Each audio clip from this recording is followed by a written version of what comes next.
So hi there, my name's Gillian Dawson. I'm from the Library of the University of the West of Scotland, and I'm a library assistant there. We have a Twitter account. Originally we had a Facebook account, and that was our main account previously, but now we've got Twitter, and really want to just talk about how we've progressed, because it's not the same as an academic tweeting account. It's more about engaging the students and trying to make them feel like they can come and ask us questions and find out about library resources and feel like they belong really in the university. So we are at UWS Lib on Twitter. We would have been at UWS Library, but that was the University of the West of Sydney in Australia. So it was taken. I think they've actually changed their name now, but we're sticking with UWS Lib.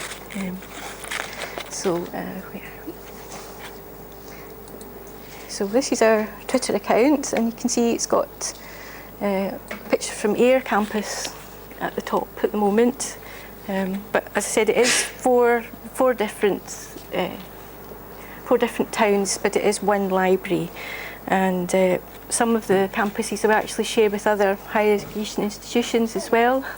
Yeah, so Dumfries campus has got Glasgow University at it, and Ayr campus has got the Scottish Agricultural, well, it used to be Scottish Agricultural College, it's now the Rural College. So there were quite a few challenges in trying to get a Twitter team together to administer an account for the library, because it is one library even though it's spread out. Originally there were different colleges that came together to form a university, so in some cases the staff didn't even know one another, so actually having a Twitter account's been really good because it's sort of been team building for us as well. Yeah, so we joined Twitter in 2009, and our first tweets were, as you can see, they were very short and they sort of petered out into dots and unexpected places because they were linked from Facebook. They weren't actually written as tweets.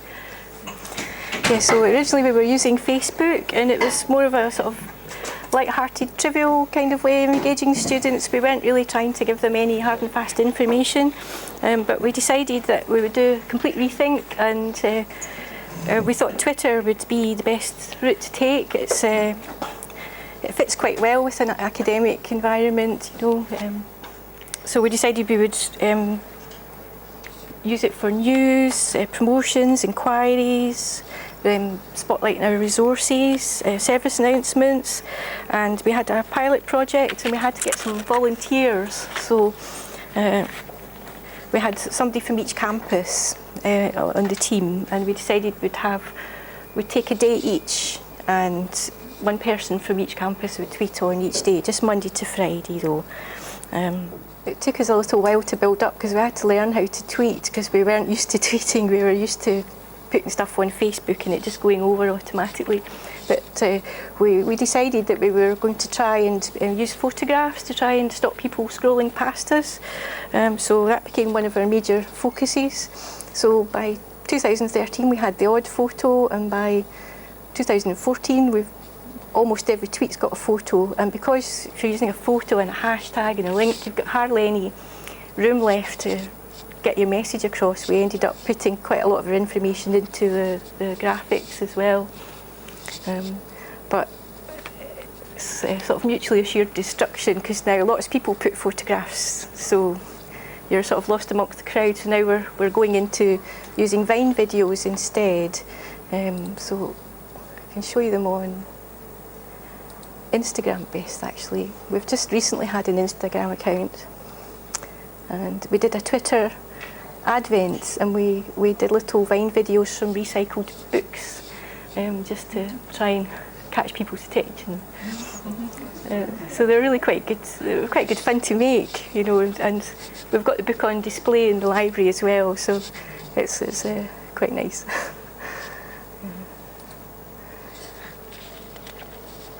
Anyway, we decided we were going with Twitter because you can link your hashtags to your topics. It's a lot more immediate and proactive than Facebook, and you have to try and grab people's attention very quickly.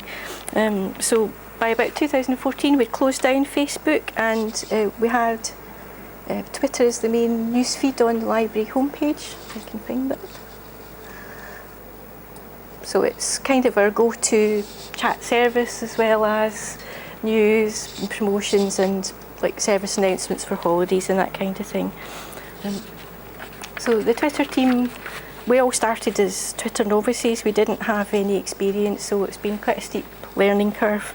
I didn't have a Twitter account for quite a while myself. One of my colleagues persuaded me to have one, and for quite a while I was what you call a lurker, I suppose, just sort of reading it as a news feed and not really interacting. And I think to some extent some of our students are still doing that. You're not always aware that they're there, but they are, because they come up and they tell you that they've seen stuff, so that's quite nice. So we had to make quite a lot of plans to try and change the Twitter account from just like the big blue thing with the egg, just quite nondescript. So we decided we would adopt the UWS roundel, and we put all the faces of our subject librarians on. And we kept that header for about a year, but now we've changed it again, and we've now got something a bit different. But originally we had about 50-50 sort of male-female followers, and now we seem to have a lot more women, and I'm wondering if it's because we've got a sort of girly heart on the icon. I'm not quite sure. So we might have to look at that again. So we decided we would do one person, each campus would do the tweets per day, and we would do about 5 tweets a day, and we had to decide what tone we were going to use. We didn't want to be too formal and put people off, but we didn't want to be too pally and end up getting ourselves into bother with sort of inappropriate comments. So we've sort of adopted a sort of middle ground, and once we made sort of plans and started doing it, we actually built up quite a lot of followers quite quickly. Originally we just had a couple of hundred, and now last year it was just over 1,000, and now we're up to about 1,800. I mean, it's still quite modest, but it's built up really quickly once we've made an effort. Yes. So we made a lot of lists of people we follow.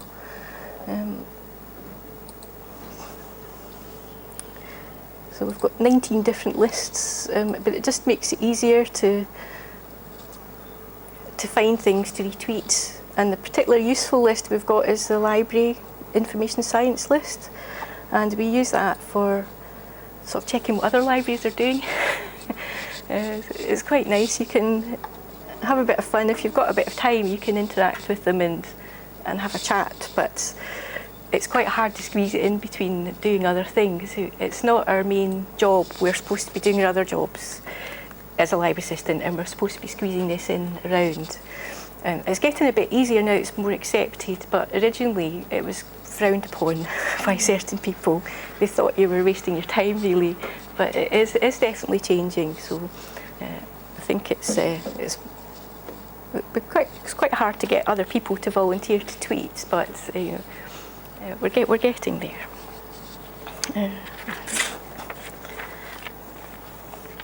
Okay, so we made an effort to follow lots of other university libraries. We're part of a SocMedHE access scheme, so that we've got reciprocal agreement with other libraries all over the country. So we went through the SocMedHE access list, and we followed as many libraries as we could that had Twitter accounts, and quite a lot of them followed us back. So it's just a way of building up relationships across the country. It's really quite nice. And also we began to schedule our tweets just to make things a wee bit easier. We didn't want to go into having a big dashboard because we were only doing Twitter, we weren't doing lots of other things. So I don't know if anybody's a beginner, but we found a little back door into the Twitter scheduler if you want to find out how to do it. So we just go to Twitter ads, but we're not paying because we're not advertising and we're not promoting, we're not doing those annoying promoted ads. So if we just take out the words campaigns dashboard and replace them with the word tweets. I think I found this somewhere on the internet. It lets you in and you can schedule your tweets from here, so you can get them scheduled within a minute. I wouldn't edit what everyone else has done, but you can see you've got calendar, so you can set them up to go as many times a day as you want. So that it takes the pressure off when you're trying to do other things. If you've already got them set up, it's quite handy.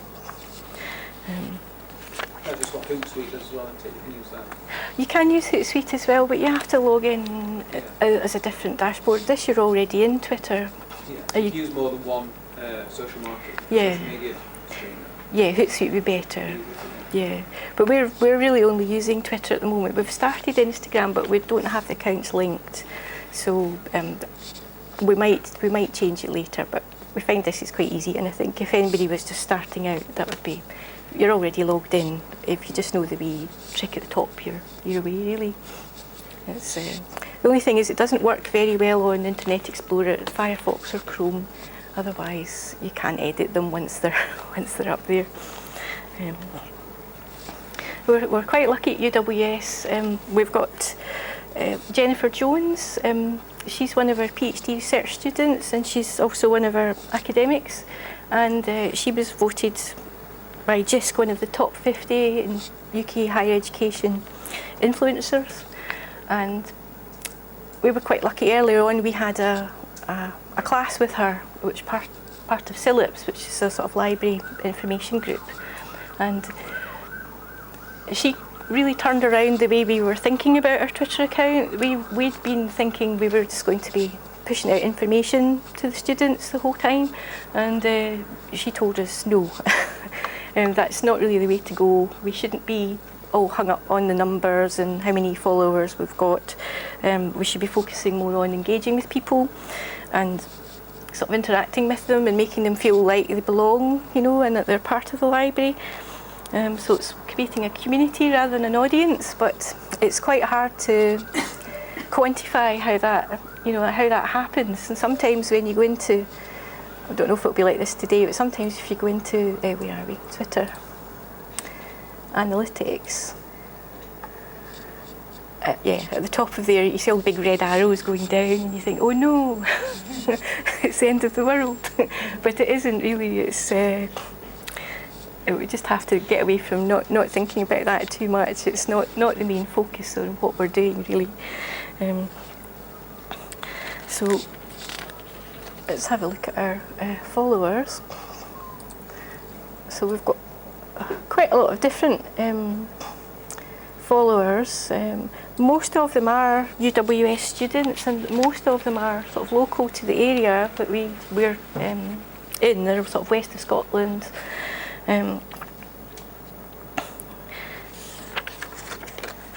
We've got quite a lot of other UWS departments as well.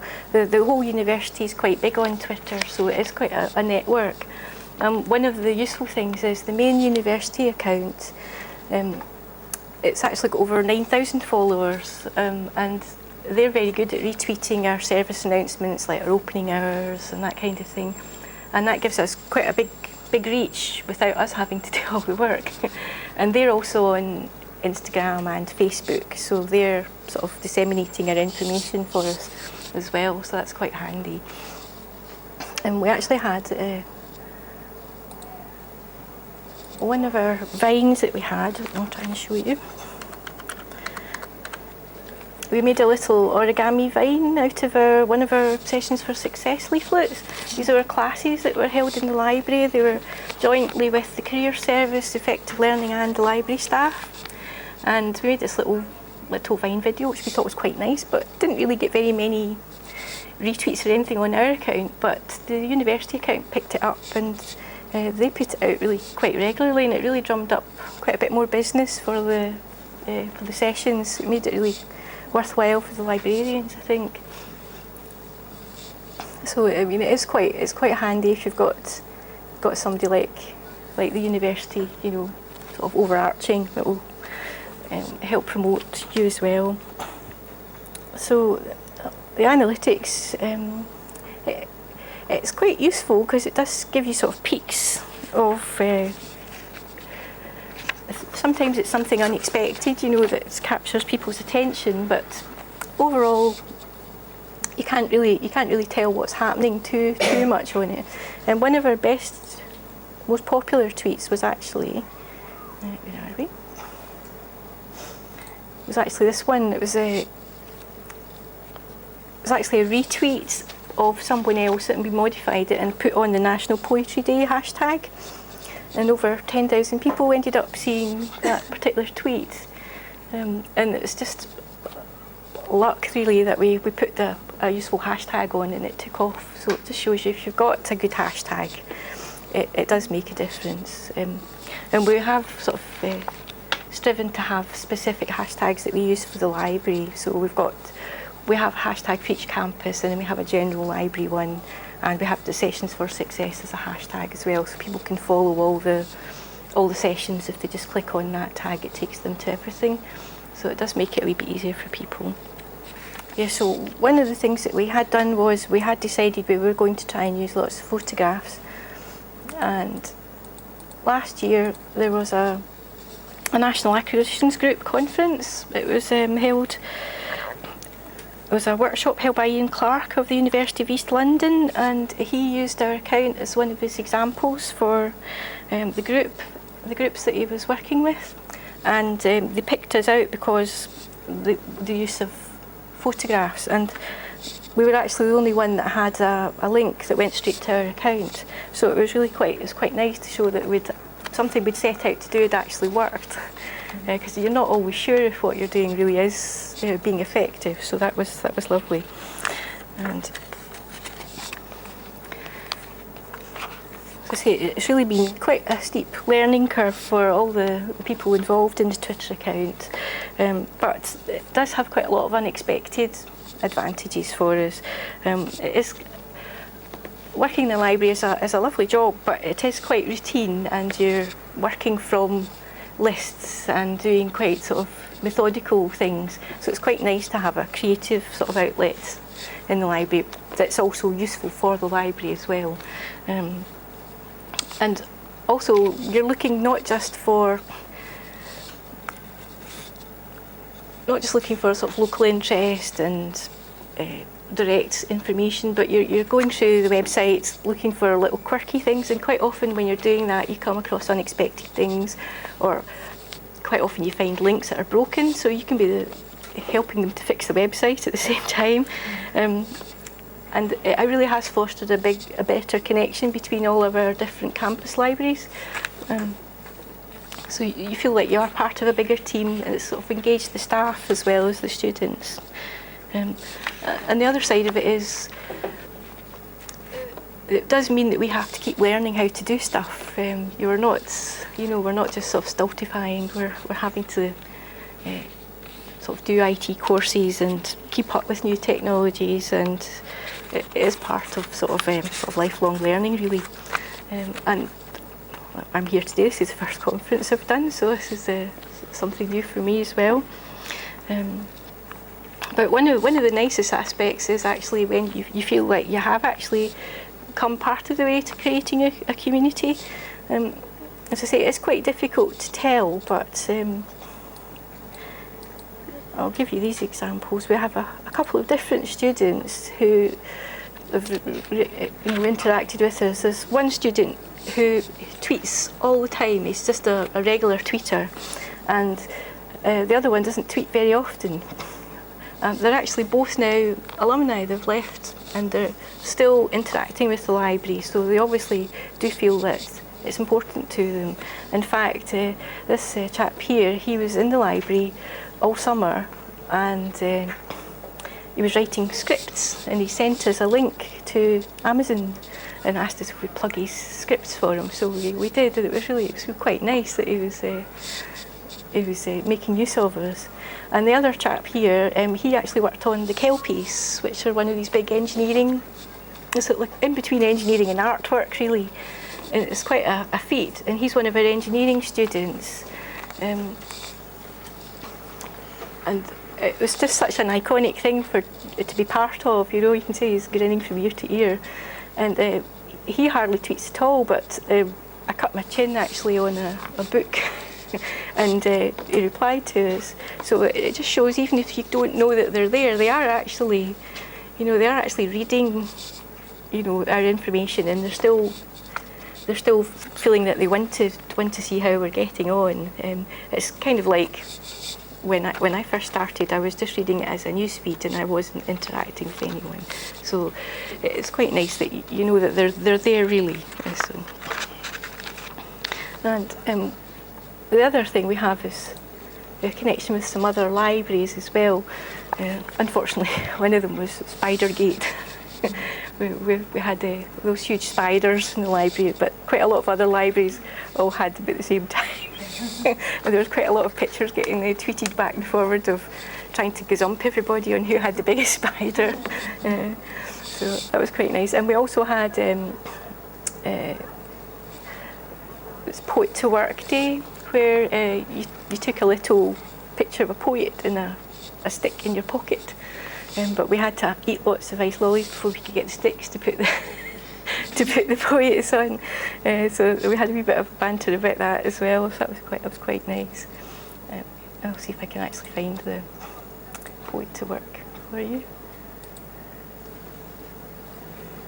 So quite a lot of different people took part in it, but you can see ours as well. And we had.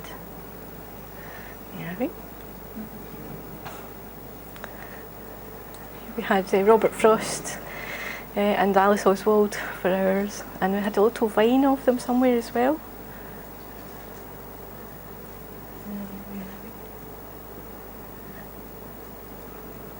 You can see people went to town on them. Some people even did the backs of their heads.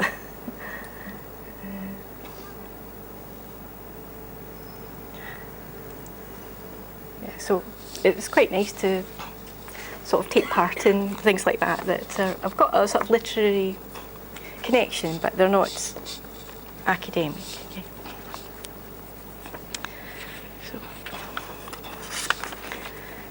So I think